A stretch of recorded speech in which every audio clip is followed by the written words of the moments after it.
there, guys. I'm Scoundrel, casting from epic.LAN. We've got the third place team, Choke Gaming here, going out in the loser bracket grand final, I believe. You guys lost to London Conspiracy in an epic 2-1, one of the only 2-1s we saw this entire tournament, I believe, in the lower bracket. You were very close. Every single game you were between about 1,000 gold up until about 40 minutes. It was very close. I mean, how do you guys feel coming off the back of that? Did you feel like you could have won it or you should have won it? I guess. Oh, just hold this? Yeah, just hold it. Yeah, that's fine. I guess we should have won it because the second game we managed to reveal their weaknesses, which is like a cheese strat. They're really and when they're behind, they don't know what to do. But in the second game, they managed to pick us off, and then we was behind, and we had to rotate to their rotations, which is we're not really comfortable with that. Right. Yeah. Okay. I noticed that Vinny got Evelyn in the second game and basically went 8-0, and essentially sort of carried the game from there. You got Evelyn in the last game as well. It didn't go quite as well for you, and why was that? Do you feel like they sort of adapted to the way you were playing, or any other reasons behind that?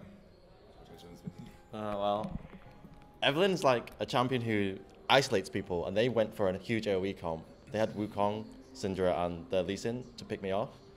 And every time that I revealed myself, they just went ham for me. So I couldn't really get myself to isolate the ADC or anything. And they pretty much knew what I was planning to do because I watched them at the early game. They adapted to what we was about to do, and we didn't have anything to answer to it.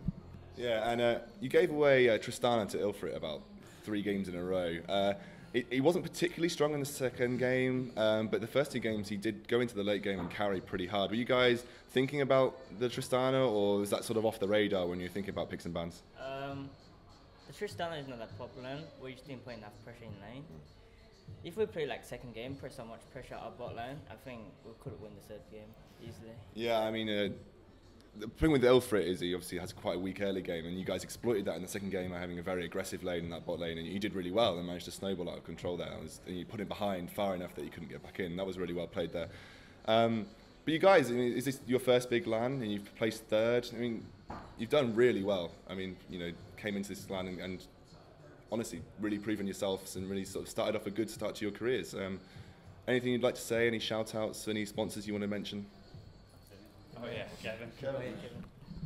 Well, I'd like to thank first of all our organisation manager Vince and our sponsors ASUS, Eclipse Arena, Eclipse Computers, and to be honest, I think we could have got second place. It's just I think we got overconfident considering how we did 2-0 them in the I can't remember which bracket it was, the winners brackets, and then I think we got overconfident. Like, yeah, we 2-0 them, we could get them next time, but then we got just got it over our heads, I guess. But yeah, I'd like to thank you for hosting this, thank you for streaming, thank you for commentating and everything like that. So. Thank you very much. The first person that's thanked me for commentating. I want to give a shout out to epic.LAN sponsors. It's Tesoro Gaming Equipment and GT Omega Racing Chairs, incredibly comfortable. And well done, guys. You performed really well. And the nature of LAN, you sometimes win, you sometimes lose. And 2-0 to 2-1, you played really well.